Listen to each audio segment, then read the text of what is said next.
ሁሉም ሙስሊም አላህና መልእክተኛውን መታዘዝ ግዴታው ነው። በተጨማሪም በሰሒህ ሙስሊም ቅጽ 7 ስለ አልባሳት በሚያወራው መጽሐፍ ላይ ምዕራፍ 64 ሐዲስ ቁጥር 780 ናራ እና ኢብኑ ዑመር በዘገቡት ሐዲስ የአላህ መልእክተኛ ከሃዲያን ከሚሰሩት ተቃራኒ ሁኑ ከሚለው ትእዛዛቸው ስር የታችኛውን ጺም አትንኩ፣ የላይኛውን ጺም ደግሞ አሳጥሩ ብለዋል። ይህ የታችኛውን ጺም አለመንካትና የላይኛውን ማሳጠር የተወዳጁ ነብያችን ሰለላሁ ዐለይሂ ወሰለም ትእዛዝ ነው።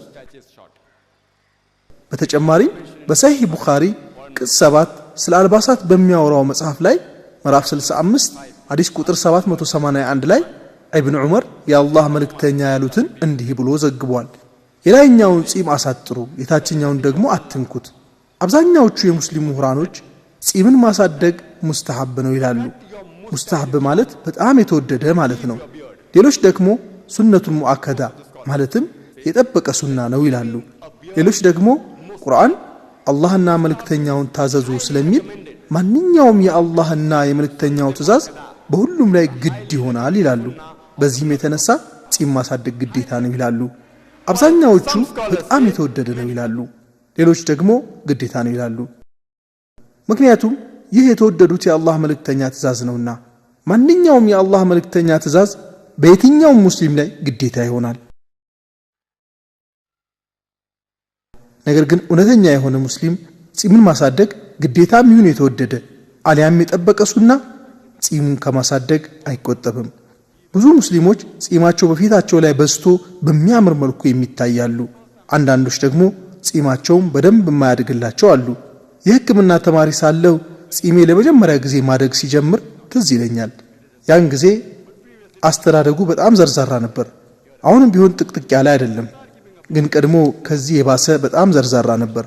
እናም ጺሜን ማሳደግ ሲጀምር አንድ ሙስሊም ወንድሜ ማሻአላህ ጺምህ በጣም ያምራል፣ በጣም ደስ ይላል አለኝ። እናም ሙስሊም ወንድሜ ይህን ብሎ ስላበረታታኝ ላመሰግነው እወዳለሁ። እኔ እስከማውቀው ድረስ ግን ውበትን በተመለከተ ጺሜ ዝርዝር ያለ ስለነበር ብዙም የሚባል አልነበረም። እዚህና እዚያ በቅሎ ነበር የሚታየው። አሁንም ቢሆን ከብዙ ዓመታት በኋላ ትንሽ ለውጥ ነው ያሳየው። እያደገ ነው አልহামዱሊላህ። እንደ ብዙዎቹ ጥቅጥቅ ያለ ጺም ግን አይደለም። ነገር ግን ማሳመኛ አለኝ። እነዚያ ጺማቸውን ጥሩ አስተዳደግ ያለውና በደንብ የተንከባከቡት ከሆነ ከአላህ ዘንድ ምንዳን ያገኛሉ። ምክንያቱም አላህና መልእክተኛውን እየታዘዙ ነውና። እነዚያ ጺማቸው ጥሩ እድገት የሌለው ሙስሊሞች ጺማቸው ባለበት ሁኔታ ከተውት በአላህ ፍቃድ እነሱም ብዙ ምንዳን ያገኛሉ። ምክንያቱም እነሱም አላህና መልእክተኛውን እየታዘዙ ነውና። አንድ ሰው የጺሙ አስተዳደግ የሚያምር ሆኖ የአላህና የመልእክተኛውን ትእዛዝ ለመጠበቅ ብሎ ጺሙን ያሳደገ ኢንሻአላህ የተሻለ ምንዳን ያገኛል። ሁሉም ጺማቸውን የሚያሳድጉ ሰዎች የአላህን ሰላምታ ያገኛሉ። ነገር ግን የጺሙ አስተዳደግ የማይመች ሆኖ ጺሙን የሚያሳድግ ደግሞ እጥፍ ድርብ ምንዳን ያገኛል። አሁን ባለንበት ሁኔታ ጺማቸውን የሚያሳድጉ ሰዎች ላይ ጥናት ብናካሄድ 3/4ኛው ሙስሊም ሆነው እናገኛቸዋለን። ጺም ከሚያሳድጉ ሰዎች ውስጥ ከ75% በላይ የሚሆነውን ቁጥር ሙስሊሞች ይዘውት እናገኛለን። ምናልባት የተቀሩት 25% ሙስሊም ያልሆኑ ሰዎች ሊሆኑ ይችላሉ። እነዚያ ከሙስሊሙ ማህበረሰብ ውጪ ሆነው ጺማቸውን የሚያሳድጉ የጺማቸው አኳኋን የተለያየ ቅርጽ ይዞ እናያለን። ያንዳንዶቹ የላይኛው ጺም በጣም አድጎ ወደ ላይ ተጠቅልሎ እናያለን። እናም እንደዚህ አይነቱን ሰው ሙስሊም እንዳልሆነ እናውቃለን። ሌላው ደግሞ የታችኛውን ጺም አሳድጎ ከኢስላም ውጪ የሆነ ሌላ አይነት አስተዳደግ ይታይበታል። ይህም ሙስሊም እንዳልሆነ እናውቃለን። ወይም ደግሞ ጺሙን አሳድጎ ሙስሊም አለመሆኑን የሚገልጽ እንደ መስቀል ያለ ነገር አድርጎ እናያለን። በዚህም ሙስሊም አለመሆኑን እናውቃለን። አብዛኛውን ጊዜ ጺም ያለው ሆኖ አሁን ያልናቸውን ተጨማሪ እስላማዊ ያልሆኑ ምልክቶች ስናይበት ይህ ሰው ሙስሊም አለመሆኑን ወዲያውኑ እንረዳለን። አብዛኛውን ጊዜ ሙስሊም ያልሆኑ ጺም አሳዳጊዎች ከ95% በላይ ሙስሊም አለመሆናቸውን በቀላሉ መለየት ይቻላል። ሙስሊሞችን ለመለየት ተጨማሪ ደግሞ ሌላ መለያ አለ። ይህን ስንል ኮፍያ ማለታችን ነው። ምናልባት ሰዎች ኮፍያ ማድረግ ግዴታ ነው ወይ ብለው ጥያቄ ያነሱ ይሆናል። በቁርአን ውስጥ ኮፍያ ማድረግ ግዴታ ነው የሚል አንድም የቁርአን አንቀጽ የለም። መልእክተኛውም ቢሆኑ ኮፍያ ማድረግ ግዴታ ነው ብለው አልተናገሩም። ስለዚህ እኔም ግዴታ ነው ብዬ ልናገር አይቻለኝም። ነገር ግን የተወደደ ስራ ነው። በሰሒህ ቡኻሪ ቅጽ 7 የአልባሳት መጽሐፍ ላይ ምዕራፍ 16 ሐዲስ ቁጥር 698ን ካነበባችሁ እንዲህ ይላል። በተጨማሪም በሰሒህ ቡኻሪ ቅጽ 7 የአልባሳት መጽሐፍት ላይ ምዕራፍ 17 ሐዲስ ቁጥር 699 ላይ እንዲህ ይላል። ስለዚህም ጸጉርን መሸፈን ተወዳጅ ሥራ ወይም ሱና ነው። አሸፋፈኑ በኢማማ ሊሆን ይችላል ወይም ደግሞ በኮፍያም ሊሆን ይችላል። ሙሐዲሶችም ቢሆኑ ማለትም ሐዲስ የሚያጠኑ ሰዎች ስለ አንድ ሐዲስ ትክክለኛን ለማወቅ የዘጋቢውን ጥንካሬ ለመለየት ከሚጠቀሙባቸው መንገዶች ውስጥ ዘጋቢው ሰው ጸጉሩን ሸፍን እንደነበረ ማረጋገጥ አንዱ ነው። አብዛኛዎቹ ሙሐዲሶች ጸጉሩን የማይሸፍንን ዘጋቢ ሐዲስ አይቀበሉም። አስቡት ታዲያ ጸጉር መሸፈን ለኛ ሱና ነው። ኮፍያ ደግሞ ዋጋው በጣም ቅናሽ ቢበዛ ከ10 ብርና ከ15 ብር አይበልጥም። ለምሳሌ እኔ የለበስኩት ኮፍያ የቻይና ምርት ሲሆን ዋጋውም 25 ብር ነው። ይህ ኮፍያ ምንም ጉዳት የሌለው ነገር ነው። ዝንብን እንኳን መጉዳት አይችልም። ምንም ጉዳት የሌለበት ሆኖ ግን ብዙ ተአምር ይሰራል። ብዙ አስደናቂ ነገርን ይሰራል። አልহামዱሊላህ ብዙውን ጊዜ በተለያዩ አገሮች ዞራለሁ፣ በተለይ ደግሞ በምዕራቡ ዓለም። እናም ሰዎች በእነዚህ ሀገራት ኮፍያ ለብሼ ሲመለከቱ ይገረማሉ። ይህ ኮትና ሱሪ አድርጎ ኮፍያ ለብሶ ሽክ ያለ ሰው ማን ነው እያሉ ሲያዩኝ አስቂኝ ሁኔታ ይፈጠርባቸዋል። ይህን ጊዜ ብዙዎቹ ይህ ኮፍያ ምንድነው ብለው ይጠይቁኛል። ይህ ነገር ምልክቴ ነው፣ መለያዬ ነው፣ እኔ ሙስሊም ነኝ ብዬ ነግራቸዋለሁ። አንተ ሙስሊም ነህ? ይህን ጊዜ እስላማዊ ጥሪ ማድረግ አጋጣሚ ይፈጠራል። ጥሪ ማድረግ ደግሞ በእስላም ግዴታ ነው። እናም ይህ ታላቅ አጋጣሚ ነው። ብዙዎቹ ሲያዩ ይህ ከራሱ ላይ ነጭ ኮፍያ ያደረገ ሰው ምንድነው ብለው ይገረማሉ። ይህን ጊዜ አፍህን ከፍተህ እስላማዊ ጥሪ ለማድረግ እድል እየሰጡህ ነው። ዝንብ ላይ እንኳን ጉዳት ማድረስ የማይችል ምንም ጉዳት የሌለው ነገር ነው። ነገር ግን አስደናቂ ተግባራትን እየፈጸመ ነው እንበልና እየሰራህ ያለው ባለቤትነቱ ሙስሊም ባልሆነ መስሪያ ቤት ነው። እና ምናልባት ባለቤቱ ኮፍያ ማድረግህን ይጠላ ይሆናል። በቃ ስትገባ አውልቀህ በኪስ ያዘውና ስትወጣ መልሰህ ታደርገዋለህ። መብትህ ነው። እየሰራህ ላለህበት ለ8 ወይም ለ10 ሰዓት ብቻ እየከፈለ ሊሆን ይችላል። ስለዚህም ልክ እንደወጣህ መልሰህ ማድረግ ትችላለህ። ስትገባ ማውለቁ ተመራጭ ባይሆንም ምናልባት ከስራ ጋር በተያያዘ ችግር ያደርስብኛል ብለህ ከፈራህ አውልቀ በኪስ ያዘውና ስትወጣ መልሰህ አድርገው። መስጊድ ውስጥ አብዛኛው ሰጋጅ አልহামዱሊላህ ኮፍያ ለብሶ እናየዋለን። ነገር ግን ሰግደው ሲወጡ አብዛኛዎቹ በኪሳቸው ይከቱታል። ለምን? ችግሩ ምንድነው? ሙስሊም መሆንህን ውጪ ላለው ማህበረሰብ ማሳወቅ ትፈራለህ? ለምንድን ነው የምትፈራው? መስጊድ ሳለ ኮፍያህን አድርገህ ነበር። ነገር ግን ልክ እንደወጣህ አውልቀህ በኪስ ከተትከው። መስጊድ ውስጥ ሙስሊም መስለህ ነበር። አልহামዱሊላህ ይህ በራሱ ጥሩ ነው። ነገር ግን ከመስጊድ ስትወጣ በኪስ ትከቷለህ። አያቶችህን ወይም በእድሜ የገፉ ሰዎችን ስለ ድሮ ሁኔታ ብትጠይቃቸው ሙስሊም ያልሆኑ ሰዎች እንኳን ይህንን መለያ ማለትም ጺምንና ኮፍያን ያከብሩ እንደነበር ይነግሩሃል። ለምሳሌ መኪና መኮናተር ወይም መሳፈር ሲፈልጉ ጺሙን የሚያሳድግ ኮፍያ ያደረገ ሙስሊም ሰው ይፈልጉ ነበር። እነኚህ ሙስሊሞች ናቸው፣ ታማኝ ናቸው፣ ስለዚህ አያታልሉንም፣ አያጭበረብሩንም ብለው ያምኑ ነበር። ከገበያ ዕቃ መግዛት ሲፈልጉ ኮፍያ ያደረገና ጺሙን ያሳደገ ነጋዴ ይፈልጉ ነበር። ምክንያቱም እነኚህ አያታልሉንም፣ ዕቃውንም በትክክል ይሰፍሩልናል ብለው ያምኗቸው ነበር። ያኔ እነኚህ ምልክቶች ይከበሩ ነበር። አሁን ግን ጺም ያሳደገና ኮፍያ ያደረገ ሲያዩ በጣም ይጠራጠራሉ። ይህ አጭበርባሪ ነው፣ አታላይ ነው፣ ከዚህ መግባት የለብንም ይላሉ። ይህ ሁኔታ ለኛ ለሙስሊሞች በጣም አሳፋሪ ነገር ነው። ሙስሊም ያልሆኑት ሳይሆኑ እኛንን መወቀስ ያለብን፣ ምክንያቱም የመለያችንን ክብር አበላሽተነዋል። እናም ይህን መለያ ለመሸወጃነት የሚጠቀሙበት ሙስሊሞች እንዳሉ እውነት ነው። ጺም ስላሳደጉና ኮፍያ ስላደረጉ ሰዎች በጥሩ እንዲመለከቷቸው የሚፈልጉ አሉ። እናም የተወሰኑ ሙስሊሞች በዚህ ስም መለያችንን እየበከሉት ነው። በዚህ የተነሳ ብዙ ሙስሊሞች አጭበርባሪ፣ አታላይ፣ ሌባ እንባላለን በሚል ፍራቻ ጺም ማሳደግንና ኮፍያ ማድረግን አይፈልጉም። ሰዎች ለምን እንደማይለብሱ ሲጠየቁ ይህንን መልስ ይሰጣሉ። እኔ የምላቸው ግን እኛ ሙስሊሞች መለያችንን ባበላሹ ጥቂት ግለሰቦች ምክንያት ለምንድነው እኛ ራሳችን ለመለያችን ክብር መስጠት የምንተው? እንደው ላለመጨቃጨቅ ያክል ለአንተ ጺም የሚያሳድግ ሁሉ ጥሩ አይደለም ብትል ልቀበልህ ይችል ይሆናል። ለሙስሊም ወንድም የምነግረው ግን ለምን አንተ ራስህ ጺምህን አሳድገህ ኮፍያ አድርገህ እኔ ስለሌላው ሰው አላውቅም፣ እኔ ስለ ራሴ ነው የማውቀው፣ ስለሌላው አያገባኝም፣ እኔ ሙስሊም ነኝ፣ ጥሩ ስብዕና አለኝ፣ አላጭበረብርም፣ አላታልልም፣ አልዋሽም፣ አልሳደብም፣ በቃ ጥሩ ሙስሊም ነኝ ለምን አትልም? ይህን ሁኔታ ለመጀመር ቢያንስ የመጀመሪያው ሰው ሁን። ነገ 10 ሰዎች ይከተሉሃል፣ ከዚያም በሺዎቹ የሚቆጠሩ ኢንሻአላህ የመለያችን ክብር ዳግም ይመለስ ይሆናል። ሰዎች እንዲህ ናቸው መጥፎ ናቸው ብሎ ያስባሉ በማለት የማይሆን ምክንያት ማቅረብ የለብንም። ማህበረሰባችንን መቀየር ይገባናል። መለያችን ያጣውን የቀድሞ ክብሩን መልሰን መጎናጸፍ አለብን። ከዚህ በተለይ ደግሞ ብዙ ፖለቲከኛ ሙስሊሞች አሉ። ሙስሊም መሆናቸውን ግልጽ የማያደርጉት ለምን እንደሆነ ታውቃላችሁ? ምናልባት ጺም ቢያሳድጉና ኮፍያ ቢያደርጉ ሰዎች ጥያቄ ያነሱብናል ብለው ይሰጋሉ። አንተ ከዚህ በላይ ሚስት ማግባት ከሚፈቀድላቸው ሙስሊሞች ውስጥ አይደለህም? ግርዛትን ከሚፈቅዱት ውስጥ አይደለህም? አንተ አልኮልን ከሚቃወሙት ውስጥ አይደለህም?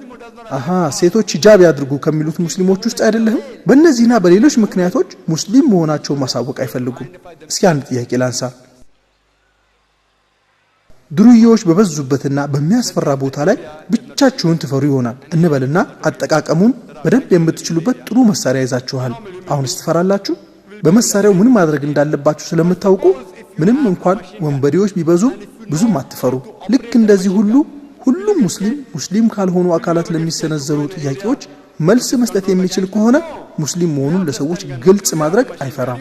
ብዙዎቹ ሙስሊም መሆናቸውን ግልጽ ማድረግ የሚፈሩት ከነዚህ አካላት ለሚሰነዘሩባቸው ጥያቄዎች አጸፋዊ በቂ ምላሽ መስጠት ስለማይችሉ ነው። ለዚህ የሚረዳ ዘንድ እኔም በበኩሌ ሙስሊም ባልሆኑ ሰዎች የሚጠየቁ ተደጋጋሚ ጥያቄዎች በሚል ርዕስ መጽሐፍ አዘጋጅቻለሁ። እዚህ መጽሐፍ ውስጥ ሙስሊም ያልሆኑ አካላት ስለ ኢስላም በብዛት የሚያነሷቸው 20 የሚደርሱ ጥያቄዎች ተካተዋል። መልሶቻቸው በዚሁ መጽሐፍ ውስጥ በጥሩ መልኩ ተቀምጧል። እና ማንኛውም ሙስሊም እነዚህን 20 ጥያቄዎች ከነመልሶቻቸው በስርዓቱ ከተረዳ ሙስሊም ካልሆኑ አካላት ለሚሰነዘሩ ጥያቄዎች ቦታ አይሰጡም። በሙስሊምነቱ የኮራ ይሆናል። አልহামዱሊላህ እኔ በራሴ ኮፍያ ሳላደርግ ከወጣሁ ከውሃ እንደተለየ አሳ አይነት ስሜት ይሰማኛል። ያለ መለያዬ ልክ ከውሃ እንደወጣ አሳ ነው። አልহামዱሊላህ ይህ ኮፍያ ብዙ አስደናቂ ነገሮችን እየፈጠረ ነው። የዳዕዋ ስራዬን አግዞኛል። በቀጥተኛ መንገድ ላይ እንድሆን አድርጎኛል። ሙስሊም መሆኔን መግለጼ በእውነተኛ ሃይማኖት ላይ እንድጸና ረድቶኛል። ማንኛውም ሃይማኖት የራሱ የሆነ መለያ አለው። ክርስቲያኖች መለያቸው መስቀል ነው። የሂንዶች መለያ የአህም ምልክት ወይም ግንባራቸው ላይ ያለው ቀለም ነው። አይሁዶች ደግሞ ትንሽ የሆነች ኮፍያ ከኋለኛው የራስ ቅላቸው ላይ ያኖራሉ። የሙስሊሞች ኮፍያ እንዳልሆነ ግን ለመለየት ቀላል ነው። ይህ የአይሁዶች መለያ ነው።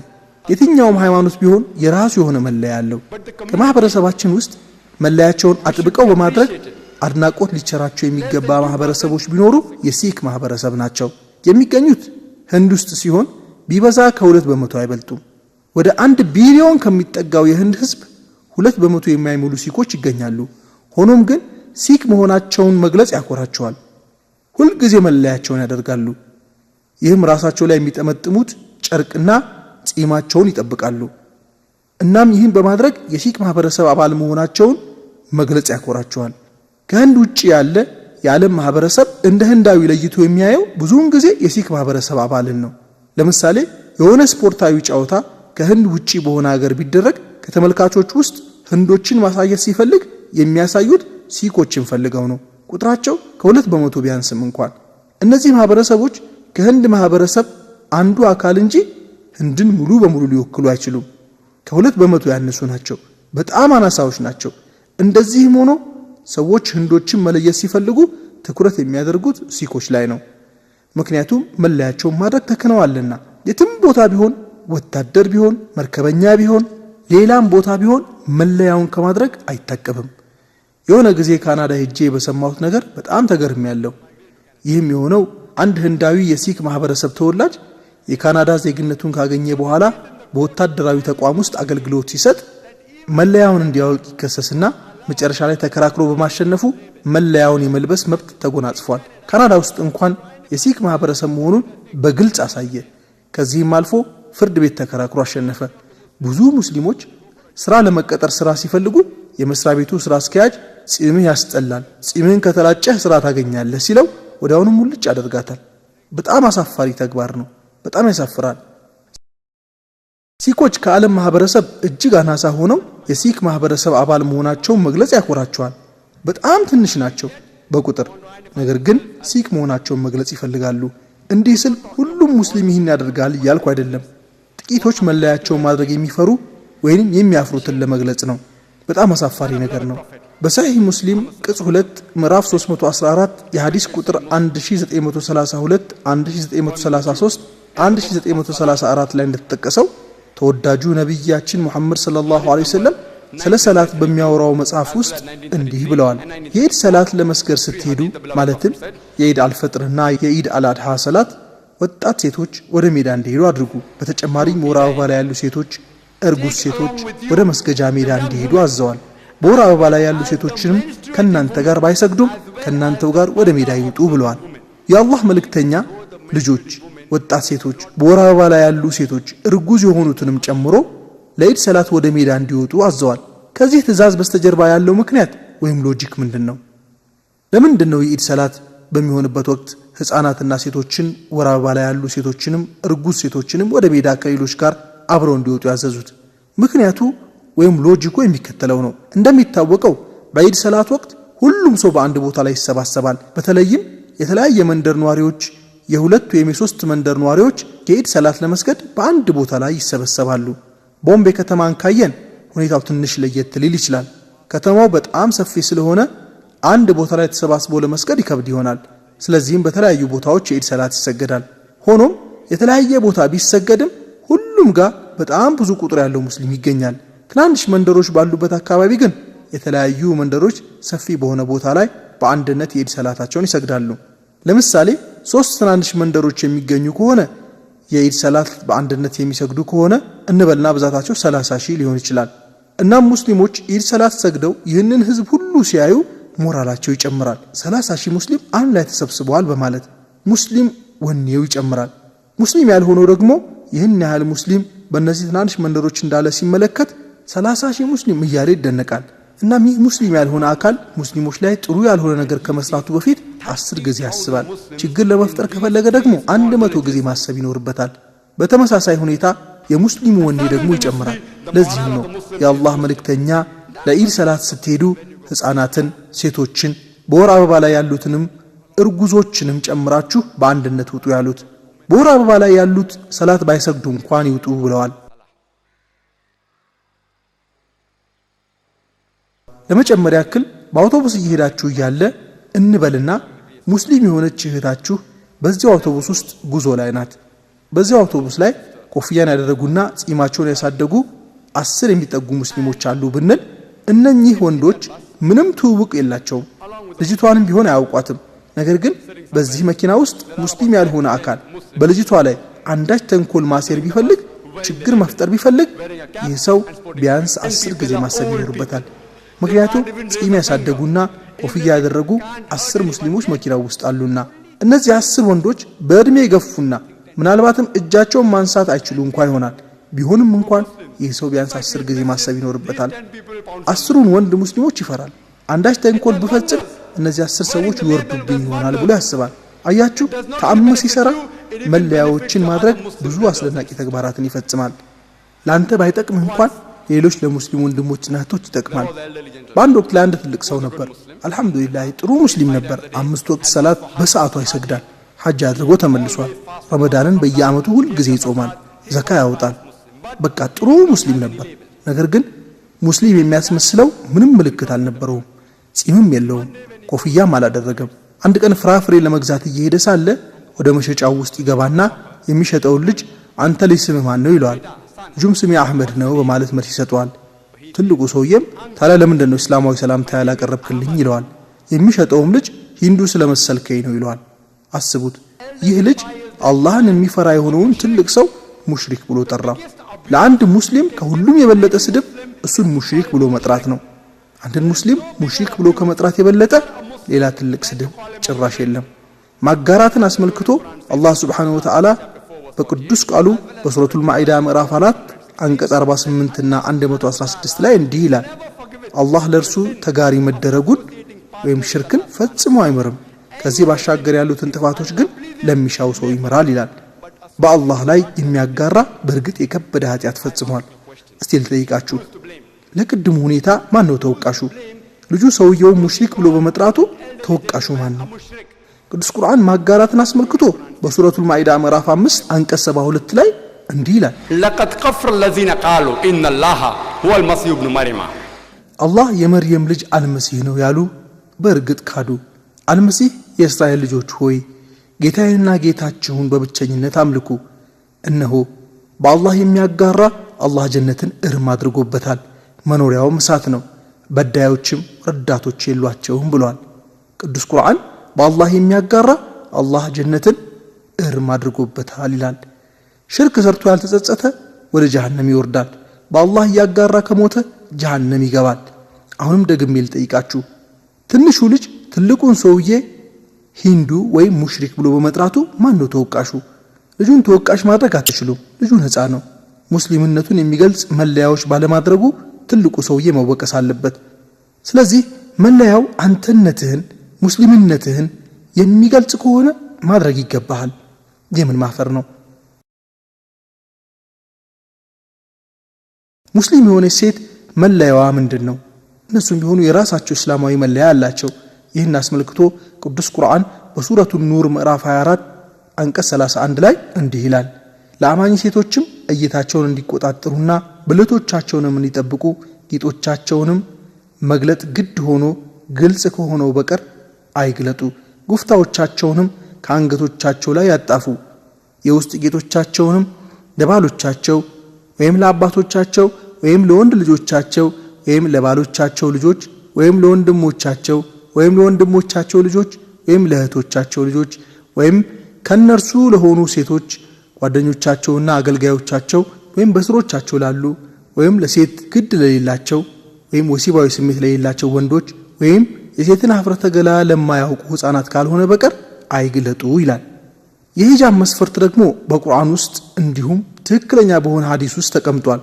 በዋነኛነት 6 የሚደርሱ የሂጃብ መስፈርቶች ሲኖሩ የመጀመሪያው መስፈርት መሸፈን ያለበትን አካል የሚለየው ነው ይህም ለወንዶች ከእምብርት እስከ ጉልበት ድረስ የሚሸፍን ሲሆን ለሴቶች ደግሞ መላ አካላቸውን ፊትና መዳፋቸው ሲቀር የሚሸፈን መሆን አለበት አንዳንድ ሙስሊም ምሁራን ከቁርጭምጭሚት በታች ያለው የእግር ክፍል አይሸፈንም ይላሉ አንዳንድ ታላላቅ ምሁራኖች ደግሞ ፊትና እጅም ጭምር መሸፈን አለባቸው ይላሉ ይህም የሂጃብን ይዘት በተመለከተ ነው የተቀሩት 5 መስፈርቶች ደግሞ ለወንድም ለሴትም መሆን ያለበት ነው ሁለተኛው መስፈርት የሚለበሰው ልብስ ጥብቅ ያለ ወይም የሰውነትን ቅርጽ የሚያሳይ መሆን የለበትም ብዙ ወንድ ሙስሊሞች የሰውነትን ቅርጽ የሚያሳዩ ጂንስ ሱሪዎችም ይለብሱ አሉ የወንድ ልጅ ሀፍረተ ገላ ከእምብርት እስከ ጉልበት ድረስ ነው እናም ይህንን ክፍል አጉልቶ የሚያሳይ ማንኛውም ልብስ ለብሶ መውጣት በእስላም የተከለከለ ነው ሰውነቱን ማሳየት አይፈቀድለትም የሚለብሰው ልብስ ስስ ከመሆኑ የተነሳ ወደ ውስጥ አሳልፎ የሚያሳይ መሆን የለበትም ምናልባት ብዙ ሙስሊም ሴቶች ሙሉ ልብስ ይለብሱ ይሆናል ግን አብዛኛውን ጊዜ ስስ ሆኖ ሰውነትን የሚያሳይ ይሆናል እናም ይህ በእስላም አይፈቀድም አራተኛ ደግሞ ተቃራኒ ጾታን በሚስብ መልኩ በጣም ያሸበረቀ መሆን የለበትም አምስተኛው ደግሞ የሌላ ሃይማኖት ገጽታን ማሳየት የለበትም ለምሳሌ አንድ ሙስሊም መስቀል ወይም መስቀል ቅርጽ ያለበትን ማንኛውም ነገር መጠቀምም ሆነ ማድረግ የለበትም ምክንያቱም መስቀል የክርስቲያኖች መለያ ነውና የሂንዱ መለያ የሆነንም ማድረግ የለበትም በተጨማሪም ግንባር ላይ የሚደረገውን ቀለም ማለትም የሂንዱ መለያ የሆነውን መጠቀም አይቻልም ስለዚህ ማንንም ሰው የኢአማንያን መለያ የሆነን ማንኛውንም ነገር መልበስ የለበትም ስድስተኛውና የመጨረሻው መስፈርት ደግሞ የተቃራኒ ጾታ የሆነ ልብስ መጠቀም አይቻልም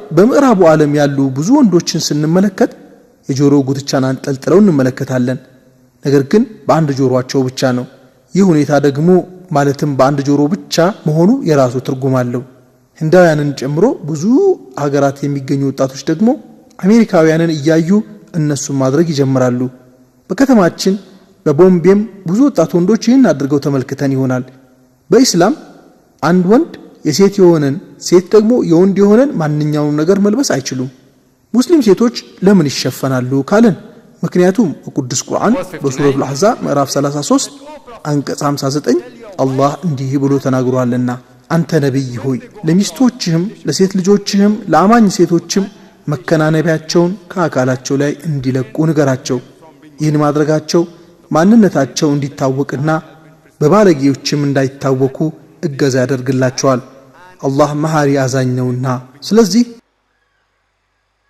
ሂጃብ የታዘዘው እንዲታወቁና በባለጌዎችም እንዳይታወቁ እንደሆነ ቁርአን ይነግረናል።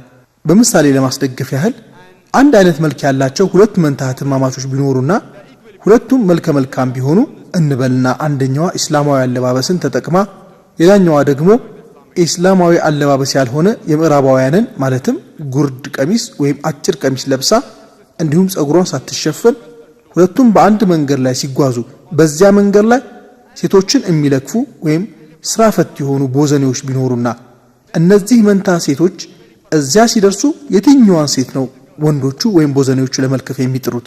በሂጃብ ክብሯን የጠበቀችውን ወይንስ ጸጉሯን ለቃ አጭር ቀሚስ የለበሰችውን? የትኛዋን?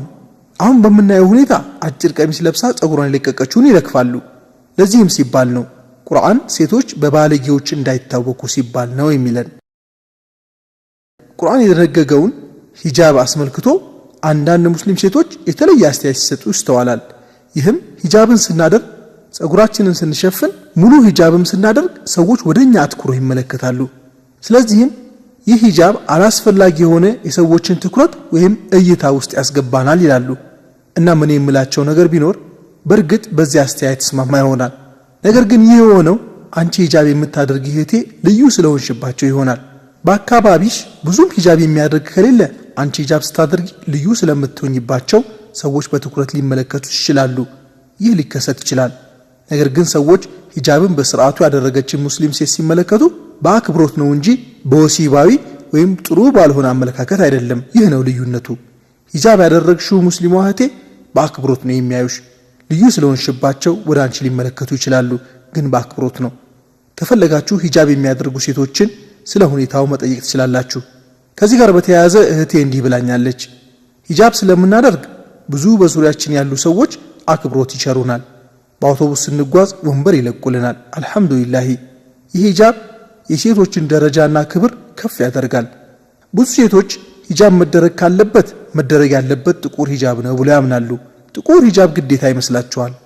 ጥቁር ሂጃብ ነው መለበስ ያለበት የሚል እስላማዊ ያለባበስ ሕግ የትም ቦታ የለም። የተቃራኒ ጾታን ትኩረት አይሳብ እንጂ የፈለግሽውን ቀለም አይነት ሂጃብ መጠቀም ትችላለሽ። ከፈለግሽ ቡኒ መልበስ ትችላለሽ፣ ሰማያዊ መልበስም ትችላለሽ፣ ነጭ መልበስ ትችላለሽ፣ ዳልቻም መልበስ ትችላለሽ። የፈለግሽውን ቀለም አይነት መጠቀም ትችላለሽ። ብዙውን ጊዜ ምናልባት ሰዎች ጥቁሩን ቀለም የሚመርጡበት ቶሎ ቶሎ ማጠብ ስለማያስፈልገው ይሆናል። ለምሳሌ የሚታጠበው በሳምንት አንዴ ወይም ሁለቴ ሊሆን ይችላል። ነገር ግን ነጭ መልክ ያለው ሂጃብ በተጠቀሚ በየቀኑ ወይም በየሁለት ቀኑ ማጠብ ሊኖርብሽ ነው። ስለዚህም በአጠቃላይ ምርጫው ለአንቺ የተተወ ነው። ጥቁር መልክ ያለውን መርጠሽ በየሳምንቱ ማጠብ ወይም ነጭ መልክ ያለውን ገዝተሽ በየቀኑ ማጠብ ምርጫው የራስሽ ነው። የእስልምና ሕግ ውስጥ ጥቁር መልክ ያለው መሆን አለበት የሚል የትም ቦታ የለም። 6ቱ መስፈርት ይሟሉ እንጂ ከፈለግሽ ጥቁር አሊያም ያሻሽን መልበስ ትችላለሽ።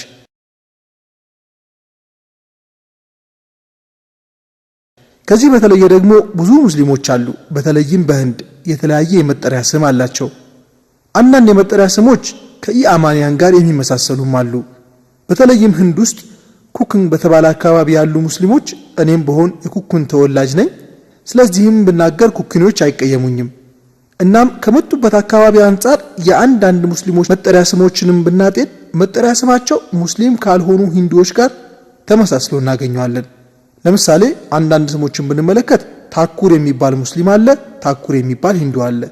ሙስሊም የሆነ ፒት፣ ሂንዱ የሆነ ፒት፣ ሙስሊም የሆነ ናይክ፣ ሂንዱ የሆነ ናይክ። የኔም የቤተሰብ ስሜ ናይክ ነው። ሙስሊም የሆነ ፓልስከር፣ ሂንዱ የሆነ ፓልስከር። ከጉጅራት አካባቢ የመጡትን ሙስሊሞች ደግሞ ብንመለከት ስማቸው ሙስሊም ካልሆኑ ሂንዱዎች ጋር ተመሳስሎ እናገኘዋለን። ሙስሊም የሆነ ሻ፣ ሂንዱ የሆነ ሻ። በተጨማሪ ሙስሊም የሆነ ዲላይ፣ ሂንዱ የሆነ ዲላም። እናም ከመጠሪያቸው በመነሳት ሰዎች ሙስሊም ይሁኑ አይሁኑ ለመለየት ያዳግታል። የአላህን መልእክተኛ ታሪክ ብንመለከት የዘር ወይም የቤተሰብ ስማቸው መቼም ቢሆን አልቀየሩትም። ሰዎችንም ቢሆን የጎሳ ወይም የቤተሰብ ስማቸውን እንዲቀይሩ አላዘዙም። ለምን እንደሆነ ታውቃላችሁ? ይህ የቤተሰብ ስምህ የዘር ስርህን ያሳያል። እናም የዘር ስርህን ማወቅ ወይም መታወቁ ደግሞ በእስላም አስፈላጊ ነው።